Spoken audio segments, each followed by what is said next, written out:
Russia and China pushing back against the rules-based international order, the continuing threat of terrorism, sophisticated cyber attacks, disruptive technologies, and climate change. No country and no continent can deal with all these challenges alone.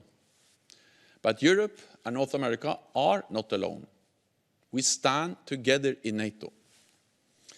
And it's good to know that according to our new polling, over 80% of NATO citizens consider the transatlantic relationship important to our security and defense. At our summit, we will open a new chapter by agreeing the NATO 2030 initiative, an ambitious agenda for security and defense. We will agree to more political consultations. We will reinforce our collective defense with a strengthened military posture, increased readiness, and a recommitment to the Defense Investment Pledge. We will strengthen our resilience for our critical infrastructure, supply chains, and communications. We will sharpen our technological edge. I expect allies will agree to establish a Defense Innovation Accelerator, a Center for Technology, to promote technological cooperation between allies and work with startups, industries, and universities. I also expect agreement to establish a NATO Innovation Fund, where allies can support defense and security-related startups. We will step up in safeguarding the international rules-based order. We will deepen our cooperation with like-minded countries and organizations, including our strategic partner, the European Union. And we will forge new engagements around the world.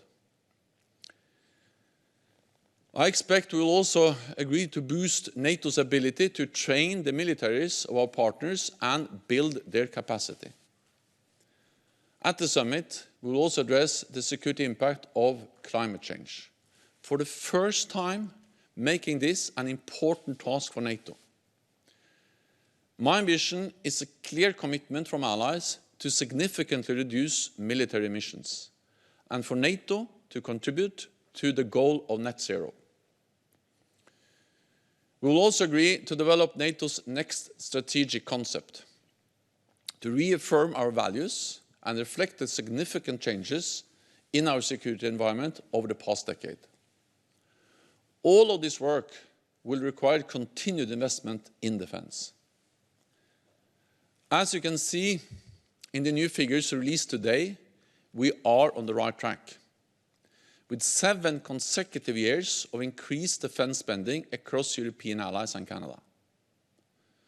By the end of this year, they will have added $260 billion to their defense budgets since 2014.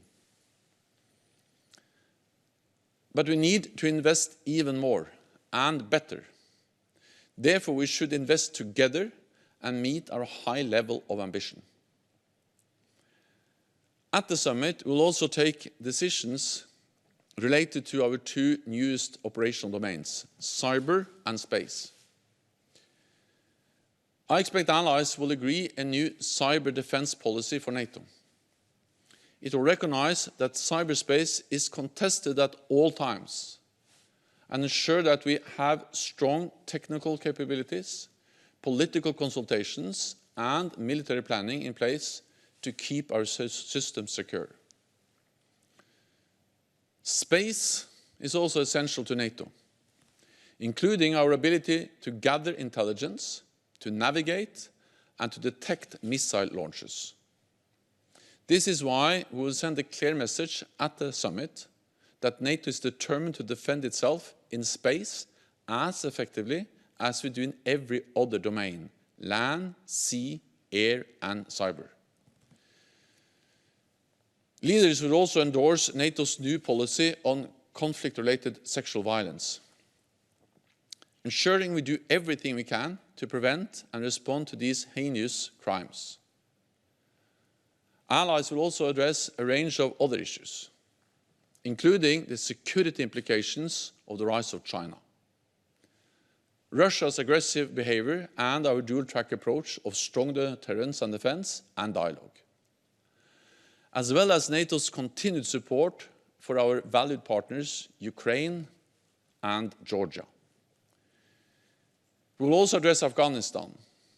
Our military presence is ending, but our support for the Afghan forces and people will continue. At our summit on Monday, we'll have far-ranging discussions and take substantial decisions to make our strong alliance even stronger and keep our 1 billion people safe.